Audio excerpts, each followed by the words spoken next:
Thank you, everyone. Drilling for discovery, it's pretty apt. It's taken many years to this junction where we've got 5 very large targets, 2 very robust projects in the southern Gobi, Mongolia. We're trying to find the next major copper porphyry. Usual forward-looking statements. Kincora, we've got a team with a discovery track record of finding Tier 1 assets, and that's exactly what we're looking to do. We've got drill-ready targets that are Tier 1 in scale. Multiple targets, multiple projects, looking for the next elephant in elephant country. As our team puts it, these targets are as good as you get in a global setting. Coming to the team, as mentioned here, led by people who've found Tier 1 assets before and looking to do the same here with Kincora now. John Holliday, Peter Lehman, Cadia, Rico Dicko are names that I'm sure that are known in this room. Peter, for his credit, led the last district scale exploration in this belt when he was leading the BHP program, which had a JV with Ivanhoe doing the Falcon survey.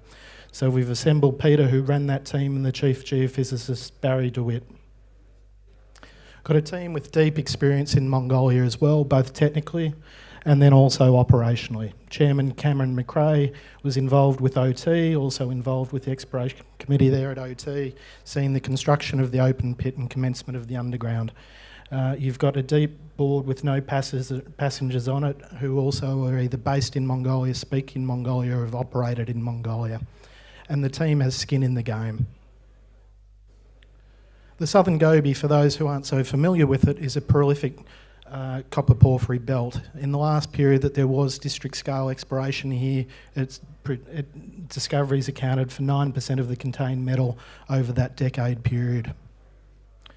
In an industry struggling for discoveries, what Kincora is looking to do is the first modern systematic exploration in a district scale land holding in this belt.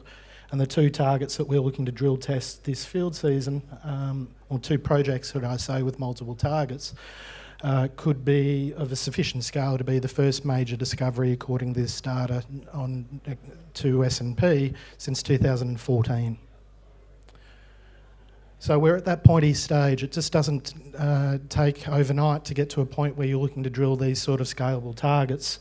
It's taken us 3 years really for this team to get to this point, and we're at that sweet spot where if we confirm these targets are what we think they are, then you ride that at re-rate upside. And I guess the best example in the copper porphyry space recently is Sol Gold, and they came from a pretty similar pre-money valuation to what we are now, back in 2016, and that last investment from BHP at 20x. So that's the sort of scale prize that porphyries can deliver.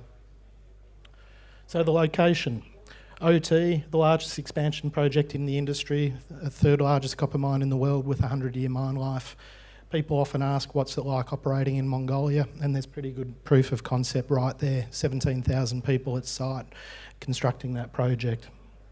There's another project that's not so well known called Savan Savaga, about $400 million spent to date, an open pit construction project expected to produce over 300,000 tonnes of copper a year. And that's the copper belt. Within that, we've got our 2 flagship projects, Bronze Fox and East TS. A number of other juniors are active in that belt, and exploration activities have been increasing in recent years. So what are these 2 targets? At Bronze Fox, we've got unrestricted access for the first time since 2012 to a target where we previously had 37 metres of over 1%. There's only been 24,000 metres of drilling within this area that supports about 1.3 to 1.5 million tonnes of contained metal already sitting in a block model. And that's the block model there. When we relogged that core in the last 12 months, we learnt 2 things. The granodiorite that outcrops and is predominantly 0.2 to 0.4% outcrops and is eroded, that's not the target zone. There's a key fault, and under about 300 metres of cover, there's a different lithology, a monzodiorite, where when we were last drilling, without knowing it, 3 of the 4 holes we drilled had over 1% copper porphyry hits. So that's the target that we're looking to come in and drill, and there's considerable scale potential there. So what's success? Success is confirming these high-grade zones. It's adding significant grade and tonnage to the block model and converting that into a 43101 resource.